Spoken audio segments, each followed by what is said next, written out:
I guess start would like to begin the circle. So I'm very fortunate to be joined by Enis Mukminovic. I hope I've said the name correctly, who is chair of the Bosnian School and Society of Manchester, and also Sue Constable, who's a devoted mother and grandmother with a nursing and honours degree from Manchester University, and Andrew Davis, who is a community worker and educator. Sue and Andrew were involved with, who are the two British citizens who were involved with delivering aid and saving Bosnian lives during that period. So inshallah should be some really interesting perspectives and stuff all around. With no further ado, I would yeah Anis, if you would like to, I guess, talk about Bosnia, its history, its culture, and genocide for those of us who are unfortunately not so well educated. Yes, thank you for the Imran. Assalamu alaikum, everybody. Thank you for the opportunity to speak tonight. We're a very small community in Manchester, probably one of the smallest in the country, I think. And we're always very, it's always a No, we need privilege. it. Look, I hope you, if you want to get on the computer. It's always a privilege to tell our story and the story of Bosnia. I prepared a speech somewhat, so I'm not a politician or historian, or I'm from Bosnia. I lived there. I lived there for the first 11 years of my life, and for the next 30, I've been heavily involved with everything since the war. So I've got something prepared. Can you see my screen? Can you just give me a thumbs up? Yeah, great. Uh, I'll just make sure going full screen. Uh,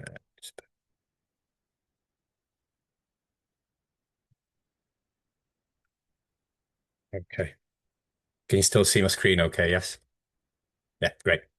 Okay, so when we think of Bosnia, me included, one of the first things we think of is war. We think of refugees, we think of Srebrenica, we think of the images from 1990s on the television, which we all, and rightly so. That's part of our most recent history.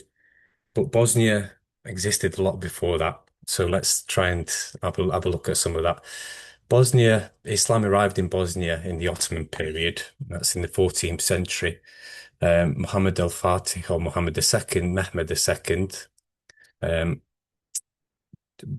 is the reason why Bosnia is Muslim. For centuries, Muslims, Catholics, Orthodox Christians, and Jews all lived side by side. Sarajevo was known as the Jerusalem of Europe, exactly for that reason, because you could walk from a mosque to a church to a synagogue in peace. And that was the case for 400 years. Uh, Capital of Bosnia is Sarajevo. The picture, very blurry picture in the background, you can see there, that's the Gazi Huzret Beg Mosque, which was commissioned by Mehmed II. I keep wanting to call him Muhammad al-Fatih. And that mosque has been there for 400 years and it's still used to this day. That's in the old part of Sarajevo. The old part of Sarajevo, as soon as you walk there, you can feel the Ottoman presence. Just walking a bit further out of the old town of Sarajevo, you will find the Eternal Flame, which was put up there after the Second World War. And further down the road, you will see where Franz Ferdinand was assassinated to start the First World War, all in the same city. And then if you walk further down the streets, you will find remnants of the most recent of the tragedy or the genocide really in the 90s. So I think where the shrapnel and where the grenades had had landed in the streets, they'd use red paint to create red roses. So as you walk through Sarajevo, there's red roses, but really that's where the shrapnel and the grenades where they fell. So Sarajevo has rich history, and it was really a melting pot of cultures, of religions, of hundreds of years. And after the Second World War, Bosnia became one of the six republics of Yugoslavia. Now, Yugoslavia, the word actually Yugo means south, Slavia means Slavic people. So it was literally most people would call it a political experiment to put these nations together. to see if we can create one ideology, one group of people, we'll call them all Slavs. They're all in that region of South Slav, and we'll create Yugoslavia. So after the Second World War, Bosnia was part of Yugoslavia. Different people, different faiths, different histories, all held together in single state. And the only reason that it was possible, again, I'm not a historian, but there was one man called Josip Broz Tito who was quite charismatic when you look at in the political sort of stage. He was friends with the um, the the communist countries, the Eastern Bloc, and he was friends with the non the West. But yeah, he ruled for many years. Well, for decades it worked, and it really works because of him. And it's because identities were kept beneath. They were, people couldn't practice their religion. People couldn't talk too much about their faith or their beliefs. I was born in 1982. Both my parents are from Bosnia, but their careers had led them to Zagreb, Croatia. Like most children, I knew nothing about politics. I knew where my friends were. I knew where I played football. I knew where my school was.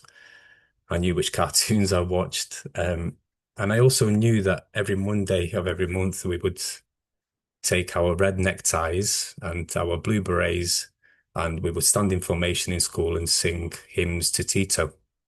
Now that would have been 1988, long after he died. So I think he died in 1980.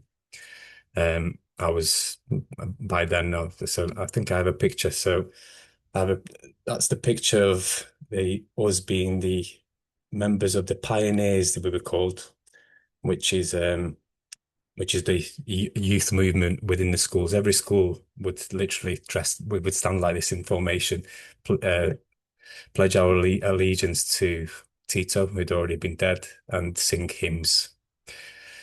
Um, we were literally part of the members of the State Youth Foundation, and it was all completely normal. My parents, they were practicing Muslims, but religion was not welcome in public life. They were careful about not showing their faith openly because they feared it would cost them their careers and even worse. As a child, I didn't understand that. There were two worlds, the official world of Yugoslavia and then the private world of the family, the faith and the community. For a while, the two existed side by side. Now, there is one person who really lived between these two worlds, and every Bosnian knows his name. His name is Ali Izetbegovic. He was a thinker, a philosopher, a lawyer by training who spent his life reflecting on what it means to be a Muslim in the modern world. And living as a Muslim under the communist system, he could see a clash that was coming. For his ideas alone, he paid a heavy price. As a young man, he was imprisoned for his involvement in the Muslim Youth Foundation, or organization, sorry. Then in 1983, he was put on trial again, this time for his writings on Islam, a book that you can buy yourselves, and I would recommend reading it. It's called Islam Between East and West. And then in 1980, when he was put in put in on trial again for writing this book, he was sentenced to prison for 14 years. He knew that this was a sham trial, and he just stood in front of the court and said, "I am a Muslim and I will remain so." It's him that we thank today that we can identify ourselves as Bosniaks. The word Bosniak didn't exist until the tragedy, and Bosniak means Bosnian Muslims. Um, he was released in 1988, just as Yugoslavia was beginning to crumble. And only 2 years later, he became the president of Bosnia and Herzegovina. By then, the world around me was changing too. As nationalism rose, the symbols of unity started to disappear. One day, our teacher took us to the school field, and the blue berets that we wore proudly were gathered together and burned. I stood there and watched them disappear, and I didn't understand what I was seeing. Looking back now, it's quite clear it was nationalism, and before long, it changed everything. In 1991, Croatia declared independence from Yugoslavia, and this was met with a military campaign by the Yugoslav army. I remember playing outside of our flat in Zagreb in Croatia, and two MiG fighter jets flew over the flat. My father jokingly said, "Here's the war." To a boy, it was exciting the planes flying over, but the adults didn't think so. Not long after, the air raids started and echoing through the city. And we had to run into the shelters. But I remember running into the shelters myself. So at that point, I knew something had changed, and I guess as a kid, you just thought somebody would just pass. But by 1992, the Serb extremist forces were carrying out genocide on Bosniaks in order to create the greater Serb ethno-state. My mother's family came from Olivo in Bosnia, a small town 50 kilometers from Sarajevo. As the aggression intensified, relatives began arriving at our flat in Zagreb and sleeping on sofas, mattresses, kitchen floor. To me, it felt like one long family gathering. The flat was always full, and there was always someone new arriving. Only years later did I understand these were not visitors. They were families fleeing for their lives. My parents say more than 100 people passed through our flat in those years, and every one of them searching for safety. One of my strongest memories is watching my cousins board a coach with a destination on the front I had barely heard of, England. I thought they were going on an adventure. In truth, they were beginning a journey none of them had chosen. That was the first time war became real to me. Not through politics, not through television, but through a goodbye. Then our turn came in August 93. My mother, my 5-year-old brother, and I left for England. I was 11. My father stayed behind. The last thing I remember of Yugoslavia is standing at the coach station in Zagreb waving to him. And I thought we would soon be back. I honestly did. I didn't understand that I was leaving behind my home, my friends, my language, everything that felt familiar. I didn't understand the weight my parents were carrying. And we arrived in Manchester very little. I still remember standing in front of my new class in school in Wythenshawe in Manchester and writing my name on the blackboard, an unusual Bosnian name. When I turned around, I saw 30 puzzled faces looking at me. That's when I realized I need to learn a new language. I need to learn a new culture. I need to learn a new way of being understood. But something else happened here as well. For the first time in my life, I saw freedom. Went to the mosque freely. People spoke about politics. People spoke about religion without any fear. And that freedom was something I had never known. Around that time, we got our first television from Andrew, who will be speaking, believe it or not. And on it, we began to see the horrific images from Bosnia that were shocking the world. The camps, the starving prisoners, the barbed wire, the destroyed towns and villages. As a child, it didn't feel real, even though these were places connected to my own family. My father was still in Croatia, and much of his family were living close to the front lines. I remember speaking to him on the phone and simply assuming that everything would be all right. Then came Srebrenica. The United Nations had declared Srebrenica a UN safe zone. For 3 years, refugees arrived all over to seek refuge. Then in July 1995, the security, or so-called security, which had been protecting the people, just collapsed, vanished. People have their own versions of what happened, but that's literally what happened. The gates were opened and the Serb forces took over. Families who'd believed they were protected discovered that protection would never come. Men and boys were separated from women and children. More than 8,000 Bosniak boys were murdered, and their bodies were buried in mass graves that were later dug up and moved to hide the evidence. And 30 years later, to this day, families are still identifying and finding the remains of loved ones.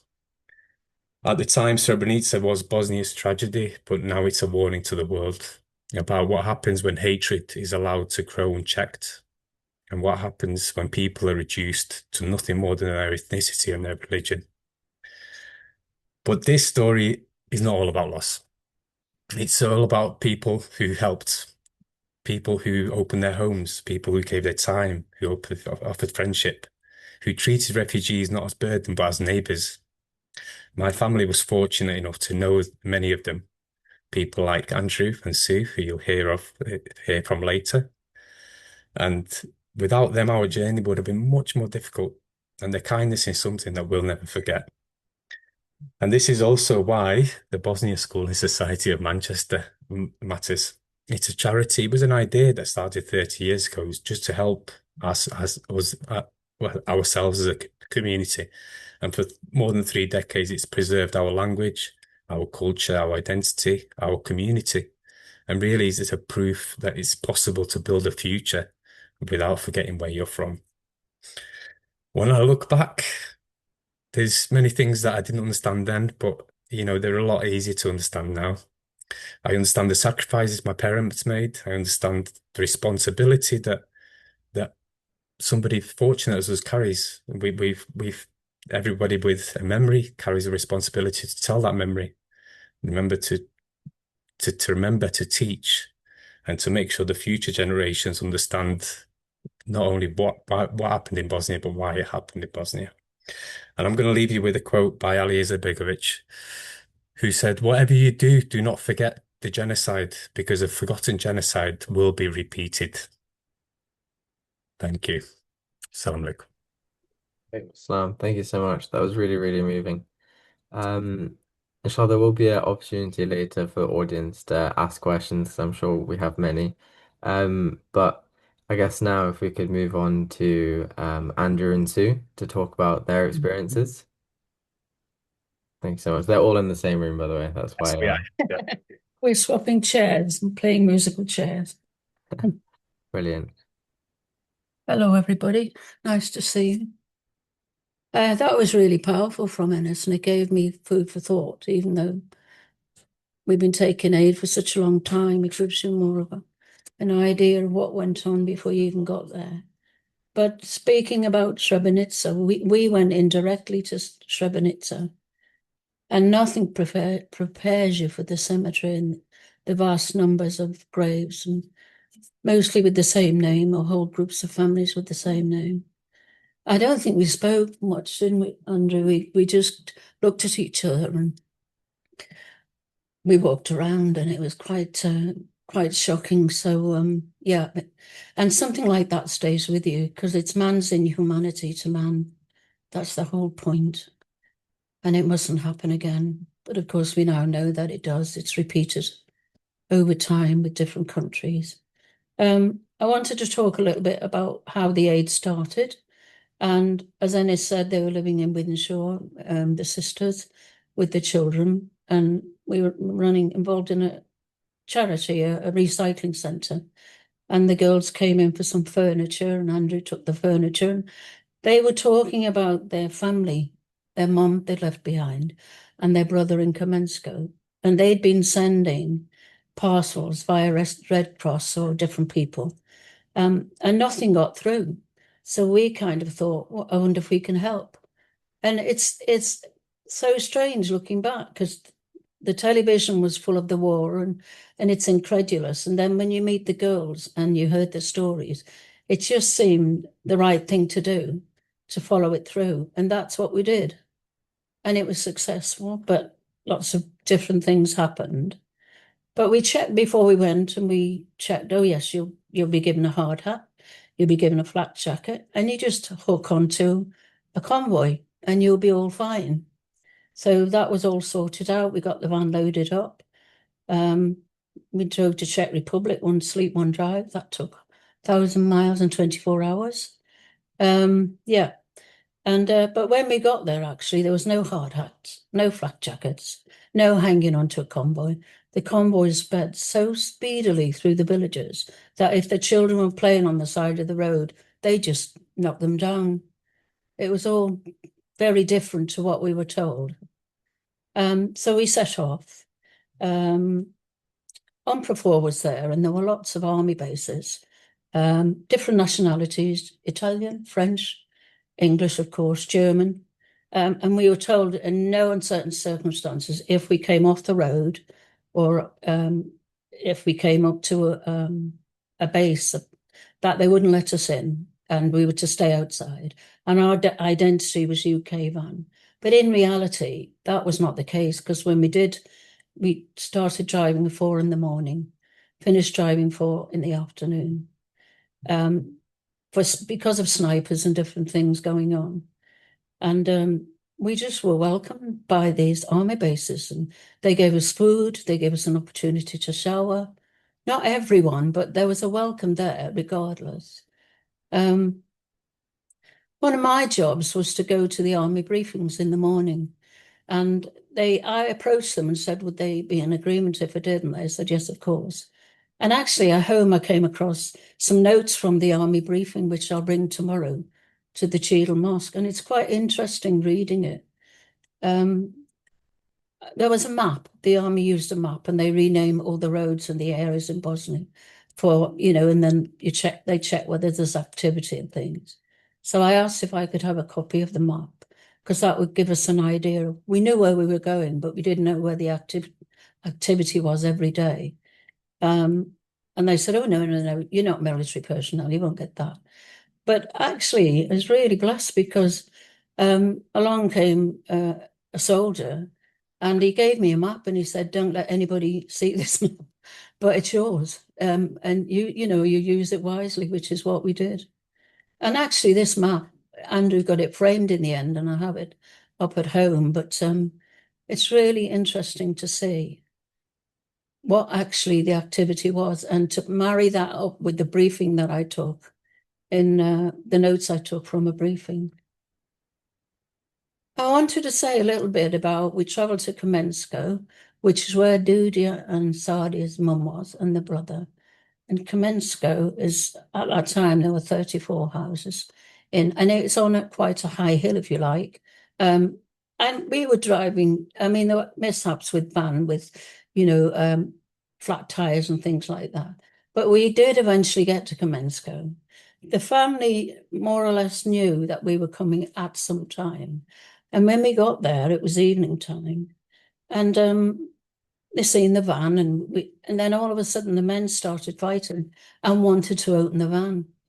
It was such a shock to see the violence. And they were picking up stones and hitting each other. So Andrew, in his wisdom, said, no, we're not opening this van tonight. The van's staying closed. Everybody will get something, and we'll open it tomorrow morning, which is what we did. And people were grateful for what we did. And we had other routes to go to, other family members to see. I want to mention especially Mavla. That's Sadia's mum. And Mavla and Jaffa, they'd been left behind, and they're quite vulnerable. And there was lots of fuss when we came, and people it was just an amazing time. There was a lot of love there for what we did and who we are, but also it was reciprocated. And I noticed in Mavla, there was a communal room, and lots of people came and had a chat. She used to just disappear in this little room and come out, and I'd no idea what she did. But I didn't tell Andrew, but the girls had given me some money to give to the mum, and I hid it in my clothing. So I waited until this room was really busy, and then I quickly nipped in. And Mabel was very startled, and I put my mouth, shh, because I didn't want her to, because I realised if we left her with money, she's vulnerable, and Jaffa wasn't very well at the time. He hadn't had his medication. And so I started taking these packets out of my persons and saying, this is for, but the girls had written on the envelopes anyway. And I just thought that was a really moving time for me.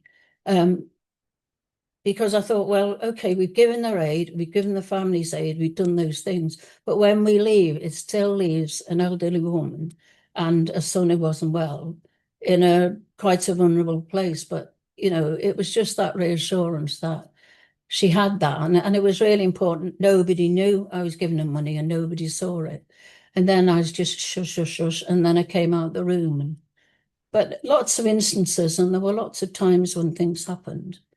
And I'm grateful for it. I'm grateful for it, because when you go to deliver aid, you don't come back the same person, and you can't not do it again, because the need is so great, you can't turn your back on it.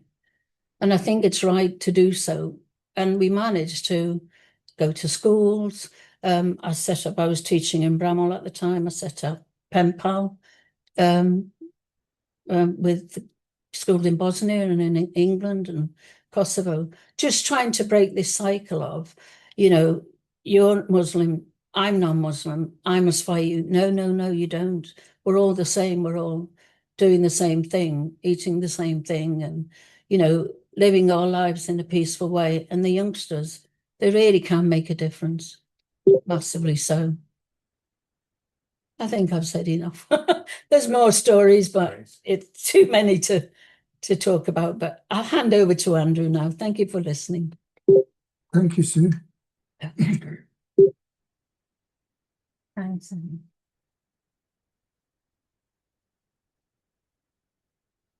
Well, I hope you can hear me. My name's Andrew, and as a community worker, I started a project of rehousing homeless families. This meant that we had a storeroom full of furniture, clothes and bric-a-brac given to us by the more wealthy people in this country. And on the average, we could rehouse about 5 families a week.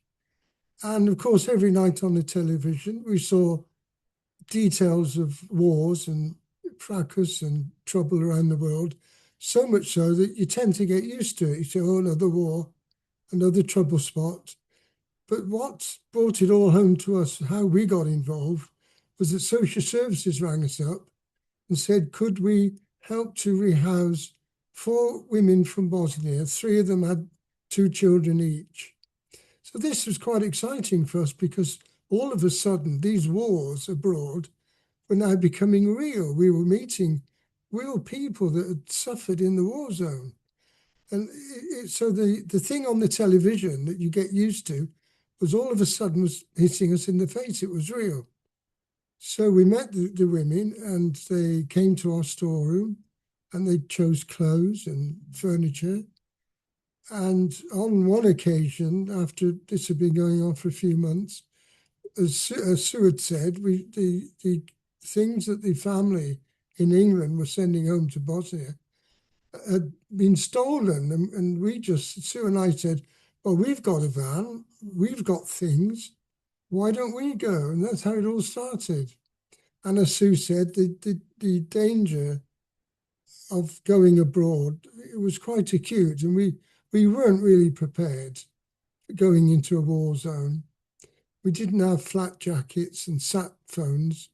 Anyway, we went and we did find, as we entered into Bosnia, that there were people all over Europe, even Scandinavia, bringing things in for the Bosnian people. So there was this feeling worldwide that there were people did want to help. And we were just one of the people that wanted to help. So we said when we first got there that we would like to do this on a regular basis. We would like to come back every year during the summer holidays. We would leave our work, use our summer holiday to bring aid into Bosnia. And this continued. And on one occasion, we smuggled 2 people past the Serbs by hiding them in the van under blankets. And eventually, after many years of doing this and going through, as Sue said, through Sniper's Mile, and we once got lost inside a landmine area. But anyway, now that the people have come back to England from Bosnia, we were quite amazed and very surprised and impressed by the fact that the refugees had all made something of themselves. They'd all gone to uni, they've all got a career. And we thought this is wonderful because most English people seem to be a bit fed up with education and don't quite see the importance of a career.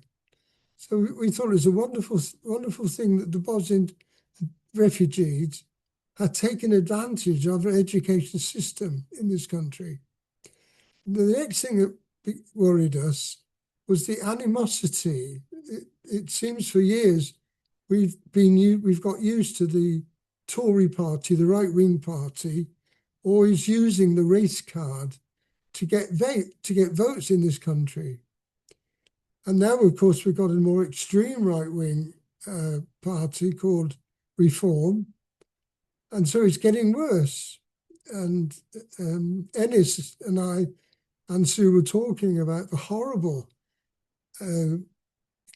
video clips on our phones that keep pouring in every day, which is promoting hatred rather than drawing people together in peace. And because we've toured Scandinavia, and we've seen other people in Norway, Finland, Sweden, the ordinary people are attracting or making contact with refugees by inviting them to functions and barbecues so they could get to know the refugees much better. Obviously, in this country, that is not happening. In fact, it's the reverse. There is a growing animosity, which, of course, as a community worker, and most all decent people do not want to see this. So because I've been running a community recycling centre, my feeling is, hopefully in the future, that we can get together with the Muslim community so that together we could run a community recycling centre that would attract both local people and Muslims so they might get to know each other a bit better. And that's the note I think I'd like to end on, and hopefully somebody might ask questions about that. So I'll hand back to Ennis now, I think.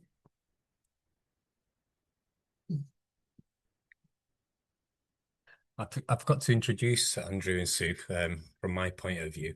So we came here as Andrew mentioned the four sisters and Sue mentioned the four daughters. I'll just explain to you how they relate. So the four sisters, one of them is my mother with her three sisters.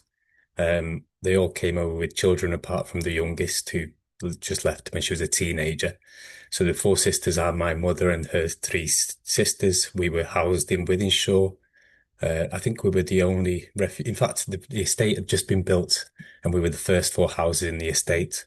I think to this day, it's still called it a Bosnian estate by some people there. And Andrew and Sue, like Andrew mentioned, were as we moved into them houses, Andrew literally provided everything that we needed in them houses. So that's how we connect. I forgot to mention it to you. Sorry. And the lady that Sue was talking about, that's my grandmother that stayed in Bosnia. So she stayed during the war.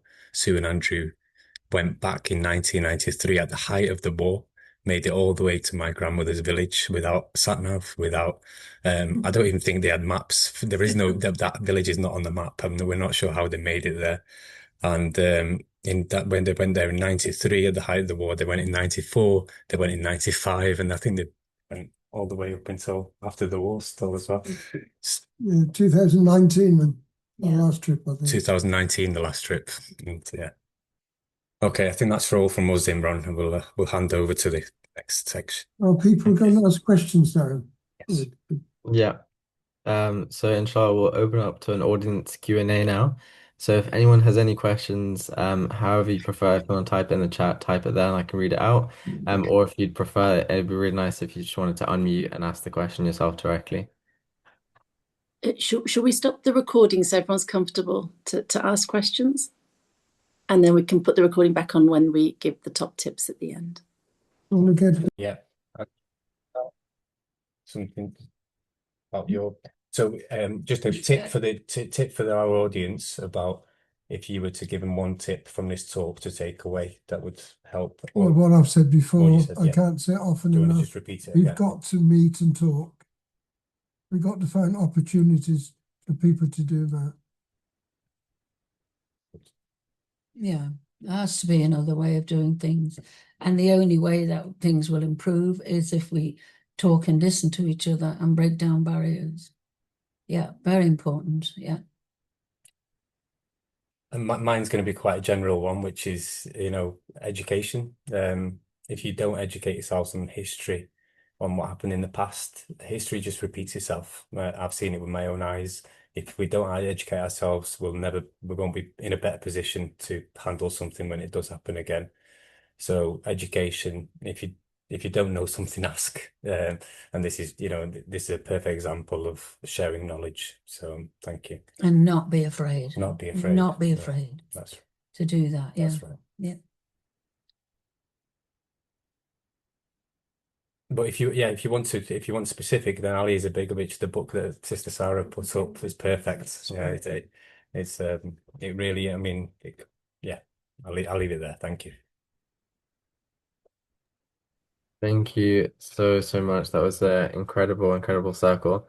Just before we wrap up, I just want to share the upcoming events again, I guess on the point of we need to stay informed and everything like that. We've got some really interesting events coming up.